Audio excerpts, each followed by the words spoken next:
ആമേൻ ആമേൻ. യേശുവിൻ്റെ ഏറ്റവും പ്രിയമുള്ള കുഞ്ഞെ, 2 മക്കബയർ 9:22. എൻ്റെ ഈ അവസ്ഥയിൽ ഞാൻ ഭഗ്നാശനല്ല, അല്ല അല്ല അല്ല.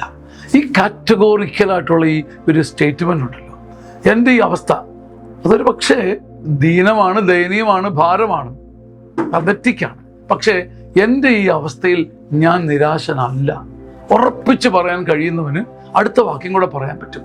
ഈ രോഗത്തിൽ നിന്നും സുഖം പ്രാപിക്കുമെന്നും എനിക്ക് ഉറപ്പുണ്ട്. ഈ സാഹചര്യത്തിൽ നിന്ന് ഞാൻ പറന്നുയരും, ഈ കെണി ഞാൻ പൊട്ടിക്കും, ഇതിനെ ഞാൻ നീന്തിക്കിടക്കും, ഈ മലയുടെ മുകളിലൂടെ പറക്കും. എൻ്റെ ഈ അവസ്ഥയിൽ ഞാൻ ഭഗ്നാശനല്ല, നിരാശനല്ല എന്നൊരൊറ്റ അവസ്ഥ തന്നെ, ആ ഒരു തീരുമാനം തന്നെ, നിരാശപ്പെടാതിരിക്കുമ്പോൾ തന്നെ പ്രത്യാശ നുഴഞ്ഞകത്തേക്ക് കയറും. ഈ മലവെള്ളപ്പാച്ചിൽ വരുന്ന പോലെ ഒരാൾ നിരാശനല്ലെങ്കിൽ പ്രത്യാശ വന്ന് പിടികൂടിക്കൊള്ളും. ഏറ്റവും വലിയ ഉപദ്രവിക്കാത്ത വേട്ടമൃഗം എന്ന് പറയുന്നത് പ്രത്യാശയാണ്. നിരാശനല്ല എന്ന് കണ്ടാൽ ആ വേട്ടമൃഗം അന്ന് നമ്മളെ പിടികൂടും, നമ്മുടെ ആത്മാവിനെ രക്ഷിക്കും. യേശുവിൻ്റെ കരുണയുള്ള നാമത്തിൽ നിരാശപ്പെടാതിരിക്കാൻ ഒരു തീരുമാനമെടുക്കണം. അതുതന്നെ വലിയ പ്രത്യാശയാണ്. ആമേൻ ആമേൻ ആമേൻ.